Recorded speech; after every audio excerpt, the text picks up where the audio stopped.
Bien, bien voilà le dernier exposé de la journée. C'est Pierre Verschuren qui vous présente cette communication. Il est actuellement assistant ici au Collège de France et fait partie de l'équipe de ma chaire.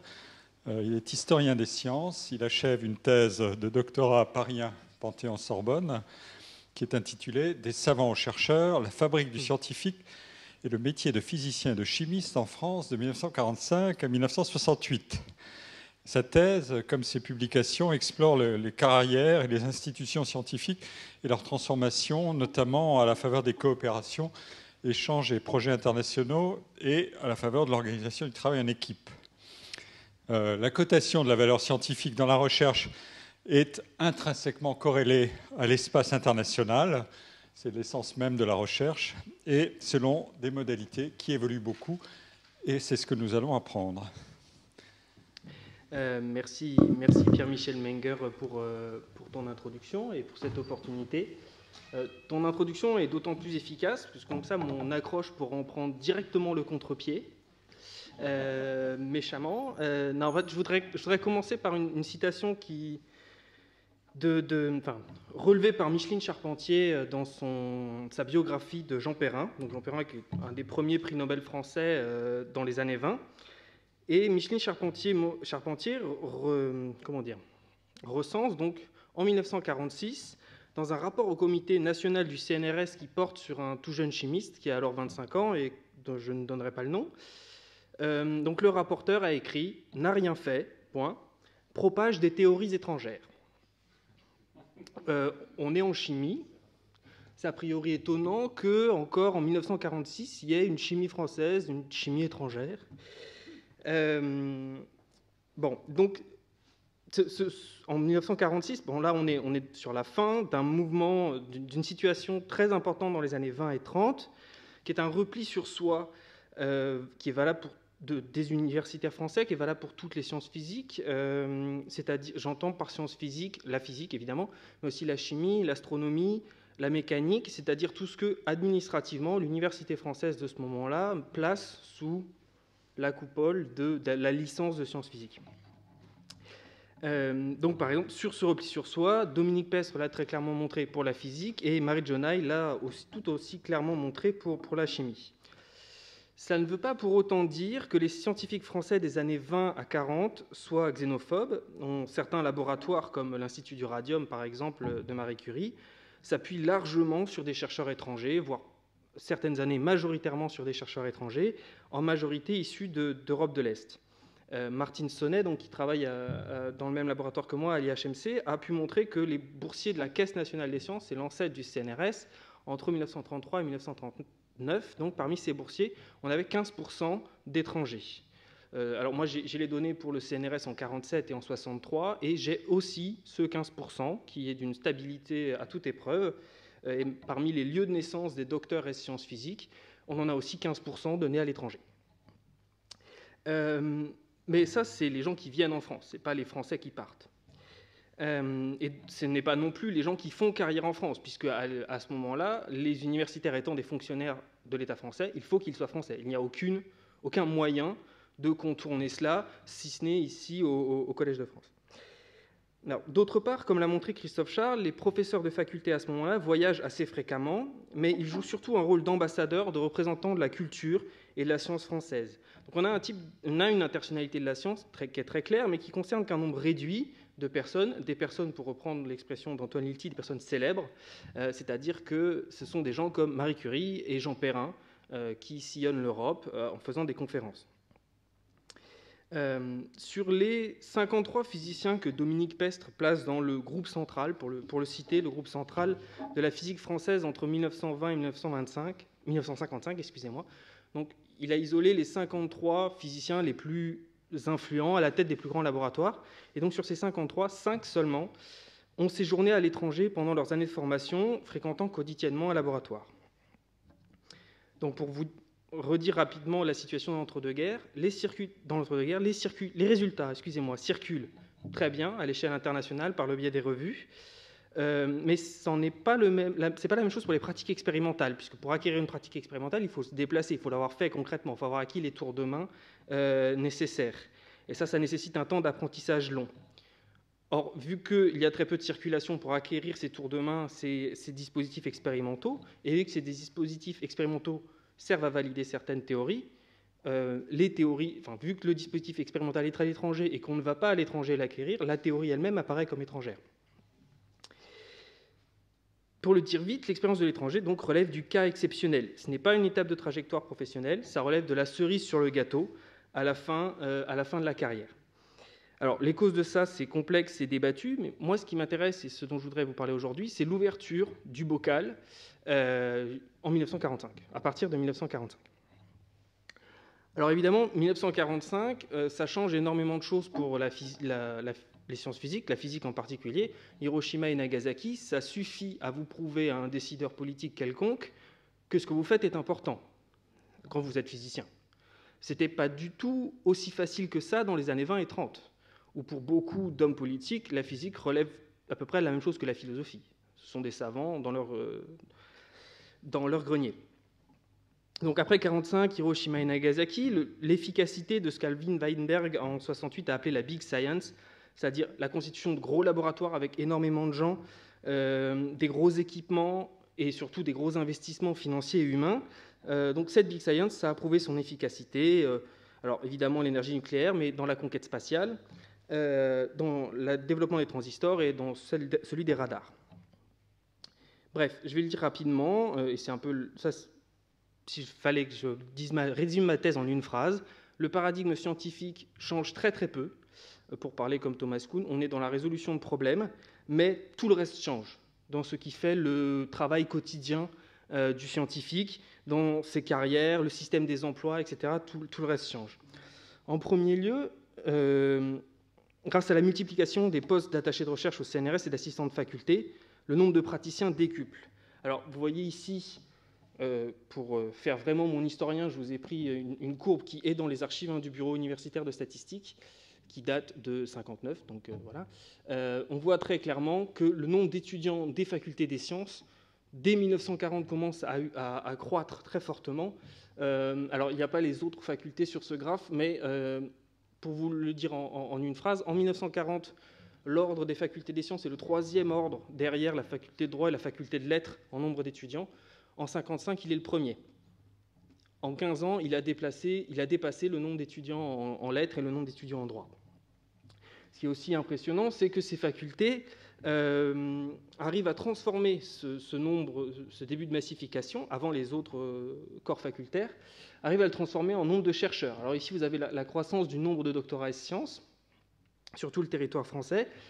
Et on voit très clairement que cette croissance exponentielle, alors ici vous avez des variations un peu erratiques qui sont liées à la guerre d'Algérie, puisque la conscription pose un problème pour le recrutement du doctorant. Voilà, vous voyez clairement que c'est dû en particulier à la plage bleue, qui est la plage des sciences physiques. Pour le dire très vite, on passe de 65 soutenances par an sur tout le territoire français en 1945 à 826 en 1968. Et dans ce passage de l'un à l'autre, les sciences physiques passent de 46% du total à 72% du total. Donc on passe de moins de la moitié à plus des 2/3 qui sont captés par les sciences physiques. Alors cette croissance a un nombre de conditions de possibilités qui est assez impressionnant. Première conséquence de ça, c'est le développement du travail collectif. Vous pouvez voir ici au travers du nombre d'auteurs de chaque article du journal de physique. Le journal de physique est à ce moment-là le journal central pour les physiciens français. Il est beaucoup plus important à ce moment-là de publier un article dans le journal de physique pour sa carrière que dans Nature, Science ou les Physical Reviews, puisque c'est ce journal-là que les collègues lisent avant tout. Et on voit, alors évidemment, ça se déplace assez lentement, mais on voit surtout le développement des articles à 2 auteurs, à 3 auteurs, et à partir de 1958, des articles qui commencent à être à 11 auteurs, 12 auteurs, tels qu'on les connaît aujourd'hui en sciences physiques, et qui apparaissent comme une pratique de tout temps de la science physique, mais qui est en fait une pratique assez récente. Autre conséquence de tout ça, on a un développement quantitatif qui est impressionnant, mais évidemment, là-dedans, il y a des restructurations pour le dire vite, qualitative, dont on peut se faire une idée en faisant un peu d'analyse de réseau. Alors, sur les graphes, ici, chaque point est un professeur, et chaque lien entre deux points est la coprésence de ces deux professeurs dans un jury de thèse. Voilà. Donc ici, vous avez les 44 thèses et sciences physiques qui sont soutenues en 1944 à Paris. Là, je parle de l'Université de Paris. Vous avez ici la situation en 1944 et vous avez ici la situation en 1968. Donc vous comprenez. Alors en vert, vous avez les gens de la faculté des sciences d'Orsay. Et en jaune, ce sont des gens extérieurs. Et en bleu, vous avez des gens de la faculté des sciences de Paris. Donc vous vous rendez bien compte que c'est plus le même métier. En 1944, on pouvait avoir une interconnaissance très forte. Tous ces gens-là se connaissent. Sont souvent de la même promotion d'une école ou une autre. Ici, c'est presque impossible. Sachant qu'il faudrait rajouter aussi les maths, les sciences naturelles, etc. Enfin, le troisième élément, et c'est mon sujet d'aujourd'hui, le passage par un pays étranger devient une étape valorisée, non plus exceptionnelle. Elle n'est pas encore normale, évidemment, mais voilà. Alors pour vous parler un peu de l'enquête orale, j'ai fait une enquête orale sur laquelle je ne reviendrai pas aujourd'hui, mais les physiciens et chimistes expliquent qu'il était très important à cette époque, très valorisé en tout cas, d'être BTA, c'est-à-dire Been to America. Sachant qu'en chimie, par exemple, l'Allemagne pouvait bien valoir l'Amérique, hein, l'industrie chimique allemande étant ce qu'elle est.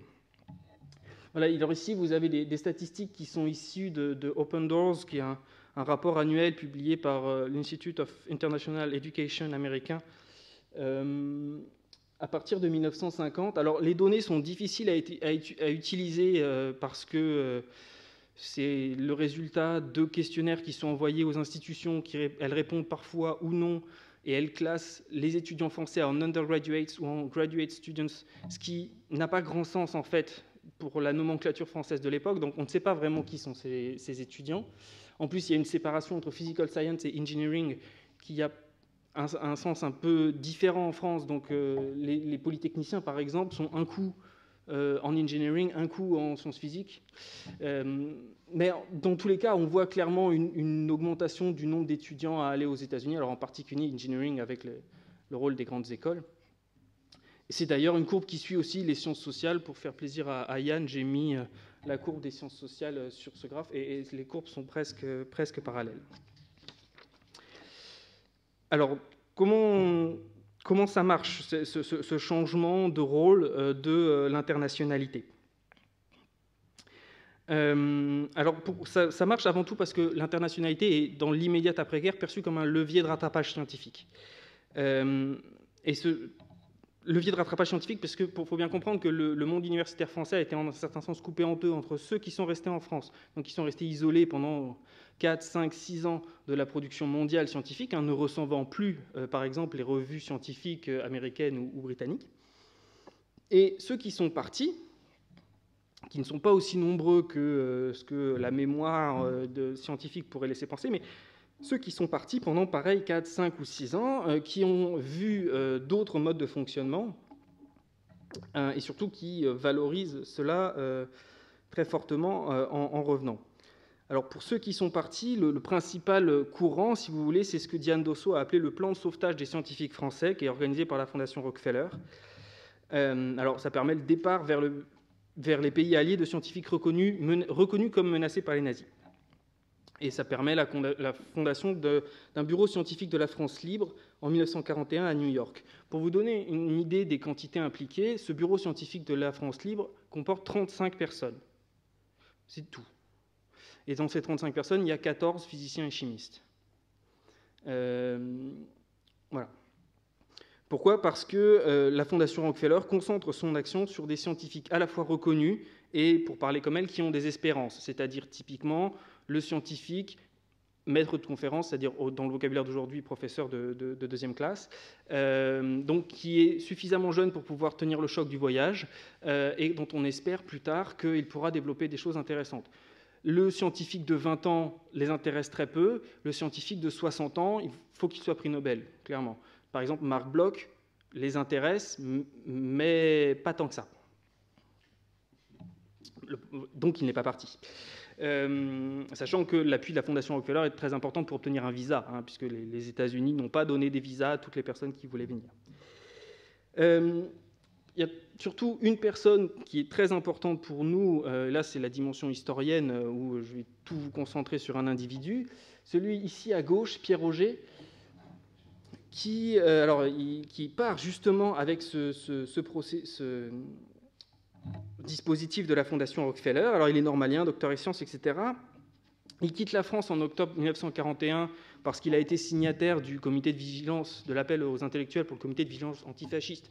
Donc évidemment, la Gestapo le suit de près. Une fois arrivé aux États-Unis, Pierre Auger travaille à l'Université de Chicago, où il dirige un laboratoire, puisque le directeur normal du Ryerson Physical Laboratory est engagé dans la création de la bombe atomique. Et donc lui prend la direction de ce labo pendant ce temps-là. Pendant 2 ans, donc, il dirige un laboratoire américain. Puis il devient lui-même directeur de la division de physique expérimentale du laboratoire anglo-canadien de recherche sur l'énergie atomique, qui visait là aussi à participer à l'arme atomique, qui est installé à l'Université de Montréal. Pendant ce temps-là, il écrit un article dont le titre est « Un projet de réforme de l'Université de France » qui est publié dans la revue d'Alger, c'est-à-dire la revue des intellectuels de toute la France libre. Alors je ne reviens pas sur cet article, mais le fait est que presque tout le monde l'a lu. En tout cas, le ministre de l'Éducation nationale en 1944, Hervé Capitan, l'a lu et donc nomme Pierre Auger directeur de l'enseignement supérieur, c'est-à-dire aujourd'hui l'équivalent de DGSIP. Donc il est le chef de tout l'enseignement supérieur de 1945 à 1948, ce qui lui donne une capacité d'action très importante. Alors ça porte sur 2 choses.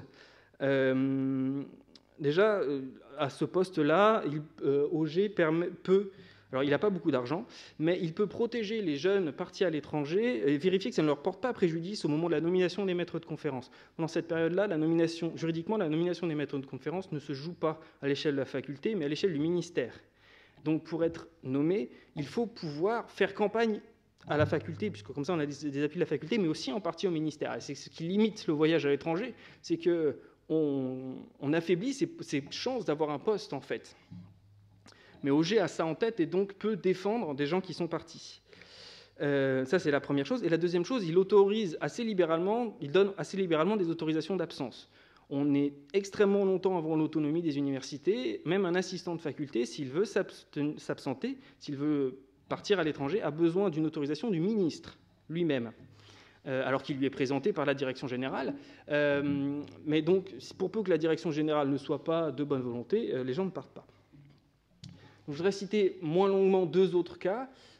Donc Yves Rocard, ici, qui est le père de Michel Rocard, qui, lui, participe très activement à la résistance intérieure, puisqu'il est dans le même réseau que Jean Cavaillès, est exfiltré en Angleterre, travaille en Angleterre, et quand il revient en France, est nommé à la tête du laboratoire de physique de l'École normale supérieure, qui est à ce moment-là le plus gros laboratoire académique en physique de France, en toute l'université. C'est un laboratoire qui fait 8000 m², c'est-à-dire qu'il est plus grand que la Sorbonne, concrètement. Il est vide, mais il est plus grand que la Sorbonne. Donc ça donne aussi des possibilités d'action très importantes. Et le troisième, qui est sans doute le plus connu, Frédéric Joliot, alors qui, lui, n'est pas normalien, n'est pas agrégé, mais prix Nobel, ce qui compense.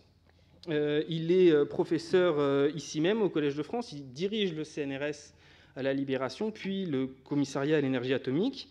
Lui n'est pas parti à l'étranger, il a passé la guerre en France. Mais quand on lit sa correspondance, il y a une chose qu'il regrette, c'est de ne pas être parti. Pas tellement parce qu'il aurait été menacé personnellement, mais parce qu'il se rend compte de ce qu'ont appris les autres.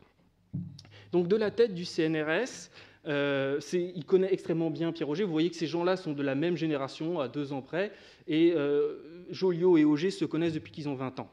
Donc si vous voulez, le réseau d'interconnaissance fait que presque toutes les personnes à des positions de décision, qui à ce moment-là ont 45 ans, 46 ans, valorisent le séjour à l'étranger. Alors pourquoi est-ce que tout le monde ne part pas ? Bonne question. Parce que il y a une contrainte très importante qu'on a aussi tendance à complètement oublier, c'est que de 1939 à 1967, il y a en France un contrôle d'échange renforcé, très fort. Donc le moindre départ à l'étranger d'un chercheur ou d'un universitaire français est perçu doit être autorisé par les finances, le ministère des Finances, et est perçu comme une fuite de devises. Ce que les finances ne veulent pas, évidemment. Donc, chaque institution universitaire, mais chaque institution publique détient par exemple un quota en dollars, donc elle peut changer tant de francs en dollars par an. Pour les universités, ce quota est extrêmement restreint, ce qui fait par exemple que dans les années 40 et 50, il y a une correspondance extrêmement fournie entre les physiciens, chimistes et le ministère des Finances pour que les revues américaines, scientifiques américaines, soient considérées comme des besoins de première nécessité. Comme ça pourrait sortir en dehors du quota. Ce que les finances ne comprennent pas et refusent absolument. Mais donc, pour une université, pour une faculté plutôt, le choix, c'est où j'envoie des étudiants à l'étranger, ou des professeurs à l'étranger, ou j'achète des revues. Puisque tout cela prend sur le quota en dollars. Et on a tendance à plus prendre des revues, puisque comme ça, on peut satisfaire toutes les personnes de la faculté. Et donc le problème constant jusqu'en 67, c'est on veut vraiment aller à l'étranger, mais on a une énorme contrainte administrative et financière. Comment on contourne ça? C'est sur quoi je vais me concentrer maintenant. D'ailleurs, j'en profite pour expliquer ma borne de fin. 1968, c'est pas tellement pour les événements de mai 68 qui, sur la question, ne change pas grand-chose, mais sur la fin de ce contrôle d'échange qui, là, d'un coup, change beaucoup de choses. Alors, on a beaucoup de bonne volonté, on a des lourdes contraintes, donc les institutions qui s'impliquent là-dedans se multiplient, c'est 100 fleurs qui éclosent, pour parler comme Mao. Alors, pour vous faire un inventaire à l'après-Vert, on a les facultés, évidemment, puisqu'elles ont un certain nombre de bourses héritées, comme les bourses Hélène Nathan ou Walter Zelidja, la direction des affaires culturelles du ministère des Affaires étrangères qui veut s'impliquer aussi, le CNRS, le CEA, les fondations privées américaines comme la Fondation Rockefeller, mais aussi des structures comme la Délégation générale à la recherche scientifique et technique qui est créée en 1958, l'OTAN, même en partir de 1958, qui crée des bourses de circulation à l'intérieur des pays de l'OTAN pour de la recherche scientifique, mais aussi des entreprises qui voient dans le financement du voyage d'un chercheur un moyen de soutenir des laboratoires avec lesquels elles sont liées pour des raisons X ou Y, sachant qu'à ce moment-là, si vous voulez, tous les laboratoires français ont des caisses grises. Ce n'est pas autorisé, mais ce n'est pas interdit non plus, abondé par les entreprises qui permettent les fonctionnements de ces laboratoires. Et donc, si le chercheur puise dans ces caisses grises pour aller, je ne sais pas, 6 mois au Japon, l'historien aura bien du mal à retracer la chose, puisque la caisse grise, par définition... Et enfin, on a aussi des associations comme l'Association française des femmes diplômées des universités, qui existe encore, et même le Rotary Club, qui s'en mêle et qui paye des voyages. Alors à chaque fois, tout le monde veut le faire, tout le monde se rend compte très vite que c'est très difficile et tout le monde arrête très vite. Donc ça laisse peu de traces dans les archives, mais heureusement, ce n'est pas le cas pour le CNRS. Le CNRS fonde en 1900, que je vais prendre comme exemple des difficultés que ça implique concrètement. Le CNRS en 1946 se dote donc d'une commission des relations à l'étranger, qui est présidée par un biologiste qui s'appelle Émile Thérouanne, qui est un grand résistant. Et le but, c'est d'établir une politique générale du CNRS dans ses relations avec l'étranger. Alors ici, vous avez la première réunion, où le nombre d'assistants est limité, puisqu'ils sont 4. Vous avez René Wurmser, Louis Rapkin et Émile Thérouanne, qui parlent, le quatrième ne parle pas. Alors ce sont tous les 3 des biologistes, ce sont tous les 3 des anciens boursiers de la Fondation Rockefeller, c'est-à-dire que ce sont les seuls à avoir vraiment eu l'occasion de partir à l'étranger. C'est pour ça qu'il n'y a pas de physiciens et de chimistes, ce n'est pas parce qu'ils ne s'y intéressent pas, mais c'est parce que la Fondation Rockefeller avait eu une action très proactive pendant l'entre-deux-guerres sur les biologistes. Alors ce qui est intéressant, c'est ce que j'ai mis en rouge. Wurmser souligne qu'il ne faut pas envoyer des gens trop jeunes, parce qu'après ils vont manquer d'individualité, ce qui est assez bizarre en sciences expérimentales. Normalement, l'individualité du travailleur n'est pas censée se ressentir dans le travail. Mais bon... De plus, la France a déjà assez peu de travailleurs, évidemment. En conclusion, il propose d'envoyer à l'étranger des gens déjà un passé scientifique bien établi. Ça, c'est l'ancien système. René Wurmser a à ce moment-là 60 ans. Louis Rapkin, qui par contre a 20 ans de moins, propose qu'on envisage des catégories intermédiaires entre les jeunes et les patrons des laboratoires. Donc ce qu'ils appellent après des futurs patrons. Voilà. Il ressort de cette discussion que si on envoie des jeunes pour des disciplines à développer en France, il leur serait assez difficile à leur retour en France de pouvoir travailler profitablement, faute de direction. Cependant, s'il existe quelques chercheurs susceptibles de devenir de futurs chefs de laboratoire et de pouvoir créer ainsi en France de nouvelles disciplines, il faudrait alors encourager pleinement leur effort. Donc dès le début, on décide de sélectionner. On va envoyer ceux dont on estime savoir que quand ils reviendront, ils pourront non seulement travailler efficacement, mais fonder un laboratoire. Évidemment, c'est sélectif, puisqu'il faut que dès qu'ils reviennent, ils soient en position de le faire. Voilà, donc ce qui revient aussi un peu plus loin dans le texte que je n'ai pas mis là, mais il faut donc envoyer des chercheurs assez matures, des futurs patrons probables, mais pas encore docteurs, puisque dès qu'ils sont docteurs, il faut justement qu'ils fassent campagne, comme je l'ai déjà évoqué, pour obtenir un poste. Donc le mieux est qu'ils partent à l'étranger 1 année avant de soutenir leur thèse, 2 années avant de soutenir leur thèse, ils reviennent en France, ils soutiennent, ils font campagne, ils montent leur laboratoire. Je rappelle que le doctorat et sciences, jusqu'au moins en 1984, on peut avoir travaillé où on veut. La direction de thèse n'est qu'une option, ce n'est pas obligatoire du tout d'avoir un directeur de thèse. On peut avoir travaillé à Alger et soutenir sa thèse à Paris, on peut avoir travaillé à San Francisco et soutenir sa thèse à Paris. Il suffit de trouver un professeur de la faculté de Paris qui veut bien écrire un rapport pour vous. Donc ça donne une flexibilité, par contre, du point de vue du diplôme, qui est très importante. On peut partir à l'étranger 3 ans et revenir et faire de ces 3 ans une thèse française. Évidemment, le doctorat et sciences, il n'y a aucune équivalence. Alors, conséquence de ça, puisqu'il n'y a pas, ça va échapper aux critères de certification académique mis en place jusqu'à maintenant, le voyage à l'étranger, puisque ça va être donc des gens qui ont commencé une thèse mais qui ne l'ont pas finie. Donc, la sélection va se faire sur des critères moins académiques que sur l'efficacité de l'insertion dans les réseaux qui font la vie académique, puisque voilà, il faut faire des futurs patrons, et ce n'est pas les notes au certificat de licence qui vous permettront de savoir qui est un futur patron ou non. Alors je prendrai un seul exemple, ça c'est un exemple de sélection pour un échange avec la Grande-Bretagne. Donc il y a 11 candidats pour l'échange avec la Grande-Bretagne. La commission du CNRS en retient 4, qui sont ces 4-là. Elle les classe et elle envoie ces 4 au British Council qui doit choisir parmi les 4. Évidemment, s'ils sont classés, le British Council va choisir les numéros 1 et 2. On regarde les candidats. A priori, on a ici un normalien, ici un polytechnicien, ici un universitaire pur et ici un ancien de Supélec qui est à ce moment-là une grande école en 1 an qui n'est pas une grande valeur sur le marché académique. Pourtant, les 2 qui sont sélectionnés, c'est Anatole Abragam et Claude Marty, donc les 2 qui, en prenant les règles, j'allais dire classiques, du mode du fonctionnement académique, sont les moins titrés, les moins gradés. Alors là-dedans, bon, il n'y a rien de scandaleux, hein, ce n'est pas du tout de la dénonciation. Anatole Abragam est un très bon physicien, il a fini professeur ici, donc si vous voulez une autre preuve de ça. Voilà, Guy Ourisson est devenu directeur général de l'enseignement supérieur, enfin bon. Tous ces gens-là sont célèbres dans le milieu concerné, évidemment. Alors, comment ça a marché? Ce sont les recommandations, alors ici de Francis Perrin, ici de Frédéric Joliot, qui sont très proches de Louis Thérouanne et qui a joué. Donc, j'ai par exemple une lettre de Thérouanne à Joliot. Alors, au moment où je reçois votre lettre au sujet de M. Marty, il se trouve que la question de l'intéressé est déjà réglée, la commission compétente s'étant réunie. Je n'ai pas besoin de vous dire qu'il suffisait des quelques mots que vous aviez ajoutés à sa demande pour que cette commission soit suffisamment éclairée. Voilà, merci de votre... Je puis vous dire qu'en transmettant les dossiers au British Council, j'ai insisté sur le fait que les 2 premiers du classement présentaient une supériorité marquée sur les 2 suivants. C'est vraiment, on va envoyer Abragam et Marty à l'étranger. Alors, donc, on a un point important des fidélités personnelles qui sont renforcées par un milieu d'interconnaissance très forte. Oui, bon,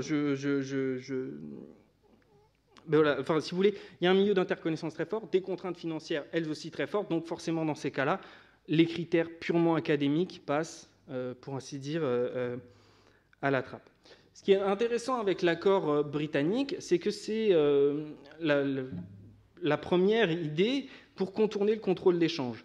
Comment on fait pour éviter la fuite des devises? On échange des mois-chercheurs, entre guillemets, avec les Britanniques, puis après, très rapidement, enfin d'abord avec les Belges, puis les Britanniques, puis enfin les Italiens. Tous les ans, on échange, par exemple, 24 mois-chercheurs avec la Belgique. C'est-à-dire qu'on répartit entre, si j'ai 10 chercheurs qui veulent partir, chaque chercheur peut avoir entre 2 et 3 mois en Belgique pour les Français, et en échange, les chercheurs belges viennent en France. Ce qui, vu qu'ils restent payés par leur institution de départ, enfin, ils sont payés par l'institution d'arrivée, au contraire, excusez-moi, évite toute circulation de monnaie. On fait circuler les chercheurs, mais on ne fait pas circuler les monnaies. Alors, là, le moment où c'est le plus difficile, voilà, le principe, ce que tout le monde voudrait faire, c'est d'arriver à faire ça avec les États-Unis, puisque tout le monde veut aller aux États-Unis. Hein. La bombe atomique, c'est quand même eux.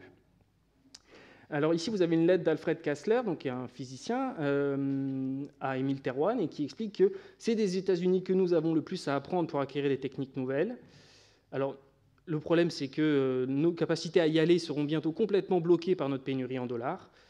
Donc, il faudrait passer un accord pareil qu'avec la Belgique et l'Angleterre, mais le problème est délicat, car étant donné l'autonomie des universités américaines, il est nécessaire de mener des négociations avec chacune des universités américaines.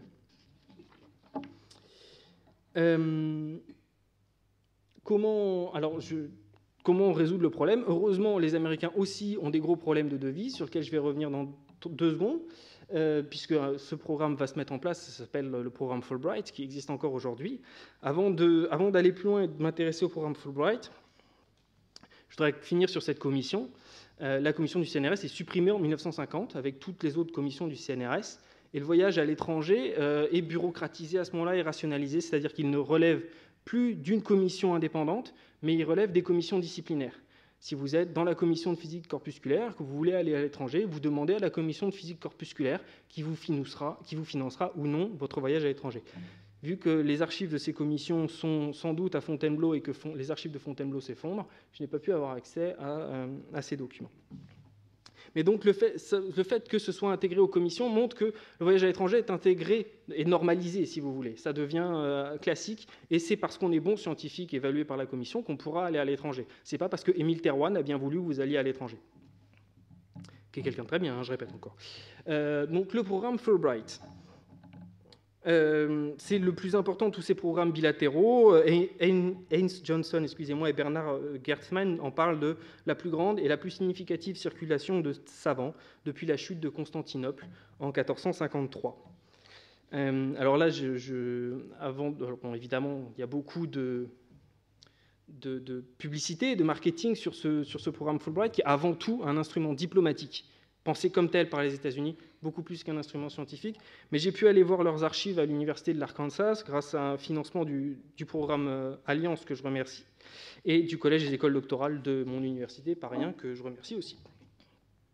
Alors, qu'est-ce que c'est que ce programme? Alors, le Fulbright Act est signé le 1er août 1946. Le but premier, c'est de trouver une utilité à toutes ces devises étrangères acquises par le gouvernement américain au moment où il vend ses surplus militaires. Puisqu'en 1945, il se retrouve avec énormément de surplus militaires partout en Europe, partout en Asie. Il a le choix, ou il le vend sur place, et donc il acquiert des devises étrangères, ou il rapatrie tout ça sur le territoire américain, ce qui va lui coûter un argent hallucinant. Donc le choix qui est fait, c'est de vendre dans les devises des pays concernés et d'utiliser ces devises grâce au Fulbright Act pour envoyer des chercheurs américains à l'étranger, pour faire venir des chercheurs étrangers, des universitaires, des étudiants, etc., étrangers aux États-Unis. L'idée, c'est qu'en se connaissant mieux, en circulant mieux, en se connaissant mieux, on va parvenir à la paix mondiale. La question du progrès scientifique dans l'acte, par exemple, n'est jamais et à aucun moment évoquée. De toute façon, c'est rationnel. Là, la question, c'est d'utiliser de l'argent du taxpayer américain, même si ce n'est pas des dollars, pour donner de l'argent à des étrangers. Ce qui, politiquement, à ce moment-là, est inaudible, si ce n'est pour maintenir la paix. Voilà. Sauf que vu que ces grants, donc ces bourses ne peuvent être données qu'en monnaie étrangère, elles ne peuvent servir qu'à payer le voyage. Puisque vous n'allez pas donner une bourse en marks ou en francs à un Français pour qu'il vienne travailler aux États-Unis. Voilà. Donc vous pouvez lui payer le voyage en revanche. Mais il faut lui trouver un autre financement aux États-Unis. Ce qui fait que le système de sélection est d'une complexité dingue. Alors, je ne vais pas aller trop loin là-dessus, mais ce qu'il faut bien comprendre, c'est que d'abord, on candidate auprès d'une commission binationale, où il y a moitié d'Américains, moitié de gens du pays concerné. qui font une première sélection. Parmi les gens premièrement sélectionnés, ils organisent une interview. Les résultats de ces interviews sont envoyés par le biais de l'ambassade américaine à un certain nombre d'institutions américaines qui placent les candidats sur un certain nombre de fellowships et de grants possibles. Donc les candidats ne choisissent pas où ils vont aller, ne choisissent pas ce qu'ils vont toucher. Ce n'est pas un marché, si vous voulez. Vous êtes orienté par le système américain vers les institutions, les fondations, etc. Une fois que vous êtes orienté, les institutions en elles-mêmes, qui sont indépendantes, sélectionnent, encore une autre fois, parce qu'elles ne vont pas forcément prendre, elles n'ont pas rien ne les force à prendre la personne que lui présentent les institutions fédérales. Et une fois que vous avez été sélectionné par l'université et ou la fondation concernée, vous êtes encore une dernière fois sélectionné par le Board of Foreign Studies, qui est ici, alors c'est un peu sur la forme, mais c'est aussi un peu pour vérifier, surtout pendant les années 50, que vous n'êtes pas trop communiste, parce que vous comprenez bien que c'est difficile. Voilà, donc c'est un processus de sélection qui est très long, qui prend 8 mois en pratique. Il y a beaucoup de candidats. Pour prendre un exemple, en 1954, la commission franco-américaine reçoit 800 demandes. Elle en sélectionne 300. Et si j'ai bien compris, 150, ça fait 150 bourses à la fin. 150 bourses qui sont majoritairement des études. Ça c'est pour les étudiants. Des étudiants anglicistes. Mais, pour des raisons évidentes, mais les scientifiques sont représentés puisqu'il y a Georges Chantier, qui est un chimiste, qui reste dans cette commission de façon permanente et qui permet de défendre les disciplines activement de l'intérieur. Alors, pour vous dire qui part, alors j'ai rien sur les étudiants, malheureusement. La France est quand même assez bien classée, c'est le 5e pays en nombre de chercheurs qui partent vers les États-Unis à ce moment-là.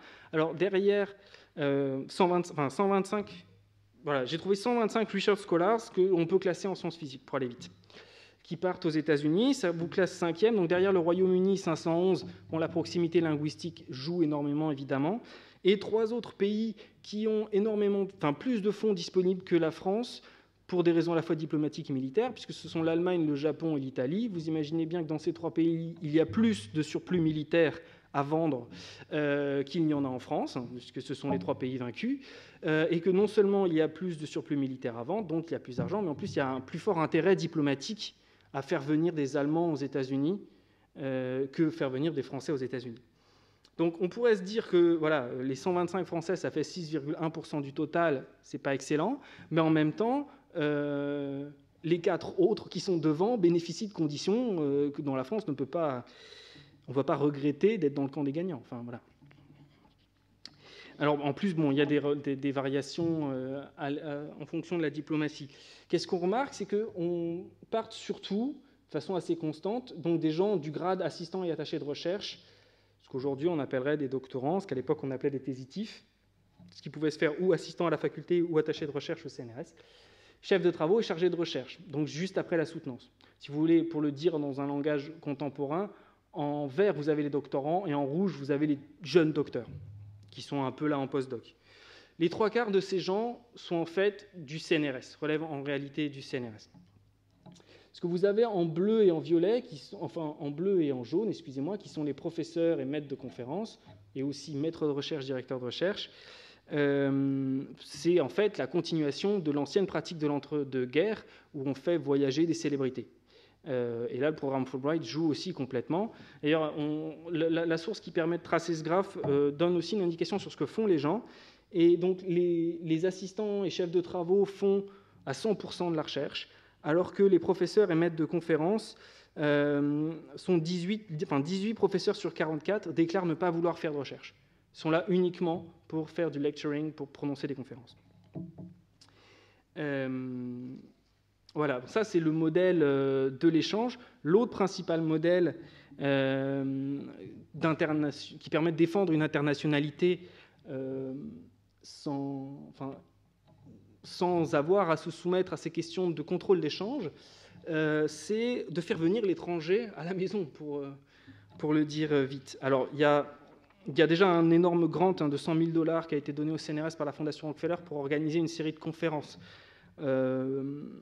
en France, avec des chercheurs étrangers. Je ne vais pas revenir là-dessus. Doris Zalen a fait un très bon article. Allez lire l'article de Doris Zalen. Je vais revenir sur quelque chose qui est est beaucoup plus, enfin, a un impact, je pense, beaucoup plus profond. C'est l'école de physique des Ouches. Alors les Ouches, vous savez, c'est un petit village en Haute-Savoie. Alors l'école de physique des Ouches, c'est une institution qui est le fruit de l'action d'une physicienne française, Cécile Morette, alors qui est particulièrement internationalisée. Hein. C'est une élève des Joliot-Curie et de Louis de Broglie. Alors elle travaille de 46 à 47 à Dublin, de 47 à 48 elle est à Copenhague, et de 48 à 51 elle est à Princeton. Avec jusque ce moment-là l'objectif de revenir en France après tout ça, hein, pour fonder un laboratoire. Sauf que, aléa de l'histoire, en 51, elle rencontre Bryce DeWitt à Princeton, et c'est le grand amour. Donc, elle ne veut... voilà, rien ne le... Enfin, vu que, en plus, toute sa famille a été tuée par un bombardement allié à Caen, elle n'a rien qui la force à revenir en France sur le plan familial.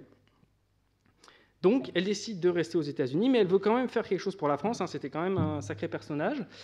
Donc, elle décide de fonder cette école d'été, qui est la première au monde, alors avec le soutien d'Yves Rocard, donc de l'école normale supérieure, et du successeur d'Auger à la direction de l'enseignement supérieur. Alors, évidemment, elle connaît tout le monde, puisque elle a fait à force de circuler. Donc, dès la première session à l'été 51, elle invite des gens comme Enrico Fermi, Wolfgang Pauli. Enfin, dès la première session, il y a énormément de prix Nobel dans le corps enseignant de cette école. Le but, c'est à chaque session, prendre un point précis du savoir mondial, de prendre les meilleurs spécialistes mondiaux là-dessus et de le passer en revue dans tous les sens. Et on voit en effet le corps enseignant, voilà, vous avez 25% de Français, presque 50% d'Américains, la Grande-Bretagne, la Suisse, etc., le Danemark, qui est un grand pays de physiciens-théoriciens. Alors, il y a forcément une majorité d'étrangers parmi les enseignants et au moins la moitié d'étrangers parmi les élèves. Ce qui fait que la chose est extrêmement efficace, c'est le côté institution totale à l'Irving Goffman de la chose. Vous bloquez pendant 6 à 8 semaines une trentaine de jeunes étudiants et une quinzaine de profs. Ils n'ont rien d'autre à faire que de la physique, parce que concrètement, à ce moment-là, il y a un chalet et c'est tout. Il n'y a même pas de toilette. Donc, tous les matins, 4 heures de cours de physique, tous les matins en anglais. Et l'après-midi, tout ce qu'il y a à faire, c'est parler de la physique dont on vous a parlé le matin. Voilà. Et donc, vous avez en plus, évidemment, ça a une efficacité impressionnante sur le point de vue pédagogique. En plus, ça crée un sentiment de camaraderie, des liens qui sont très utiles après pour le développement des carrières. Et je citerai simplement Pierre-Gilles de Gênes qui disait que notre génération a été sauvée par cette école, carrément. Et de fait, tous les physiciens français qui ont été nommés dans cette maison au Collège de France à partir de 1971 sont des anciens élèves de l'école des Ouches. Donc, si vous voulez, c'est extrêmement sélectif l'entrée. Hein. Sur les 250 Français élèves, vous avez un peu plus du tiers qui sont normaliens. Pour prendre un indicateur comme un autre. Pour les 41 étudiants américains, vous en avez 15 qui viennent de la Ivy League. Alors, bon, j'en profite, Cécile Morette étant décédée la semaine dernière, pour lui rendre hommage. Voilà, elle a bien mérité de la science, faut admettre. Et je remercie aussi la directrice actuelle de l'école des Ouches qui m'a autorisé à rentrer dans son bureau et à voir toutes les archives qu'il y avait dedans, ce qui est sport. Voilà. Pour finir, et je vais conclure là-dessus, avec la multiplication de ces institutions, si vous voulez, qui chacune agissent dans leur coin avec plus ou moins de degré d'efficacité, comment on peut quantifier globalement ? C'est là où on a des problèmes, parce que par exemple, les dossiers d'étudiants ont brûlé en mai 68. Donc pour l'historien qui voudrait quantifier, la faculté des sciences, pour l'historien qui voudrait quantifier, il n'y a pas de dossier d'étudiants, il faut trouver un autre moyen. Les dossiers de carrière du CNRS non plus ne sont pas accessibles non plus, j'en ai déjà parlé. Donc j'ai décidé de prévoir en stratège et d'agir un peu en primitif, et j'ai saisi l'intégralité des remerciements des thèses soutenues à Paris entre 45 et 68, grâce encore à l'aide d'autres personnes, le Centre technique du livre de l'enseignement supérieur, qui m'y a donné accès à son hangar pour voir, ça fait 10 000 thèses à peu près. Alors bon, pour l'instant, j'ai pu coder qu'une année sur 5. Dans la thèse finale, j'aurais codé tout le monde et j'aurais pu faire des croisements. Ce que vous voyez ici en bleu, ce sont les remerciements où on remercie que des Français. En rouge, il n'y a pas de remerciements. En jaune, vous remerciez des étrangers. Et en violet, ce sont des gens qui sont allés à l'étranger. Donc vous voyez bien que violet et jaune, excusez-moi, il y en a de plus en plus, mais ça reste rare en réalité. En 1945, il y a une seule personne, c'est le doctorant qui est parti avec Pierre Roger à Chicago, donc qui lui a une expérience étrangère. En 50 et en 55, vous restez à chaque fois un total de 10 thèses qu'on pourrait dire internationalisées sur des totals qui sont de 57 et de 97. L'hypothèse que je pose pour l'instant, c'est qu'en 1950, là, vous avez la première génération qui a été envoyée à l'étranger, la génération des aventuriers, à partir de toute cette floraison d'institutions différentes. En 1955, le recours à l'étranger est moins important, puisque justement cette génération-là a pu fonder des laboratoires. Donc les domaines qui n'avaient pas été remplis par la France pendant la guerre le sont, et donc il y a moyen de faire des thèses dans ces domaines sans devoir aller à Princeton ou à Harvard. Par contre, à partir des années 60 et 65, là, ça se normalise beaucoup plus. Alors, à mon avis, il y a beaucoup de choses qui jouent. Au premier rang, sans doute, la naissance d'une politique scientifique française avec les mendésistes et les gaullistes. Il y a beaucoup plus d'argent, bêtement. Donc, même avec le contrôle d'échange, on peut envoyer beaucoup plus de gens. Il y a un effet mécanique qui est le fonctionnement du CERN à Genève, puisque tous les doctorants qui vont travailler au CERN vont remercier le CERN, et donc, voilà, ils vont compter comme ayant une relation internationale, ce qui est vrai. Et enfin, le développement des thèses de troisième cycle qui ont été fondées en 1954, qui permettent de certifier une formation à la recherche avant le doctorat et sciences, donc qui permettent de diminuer le risque de l'envoi à l'étranger.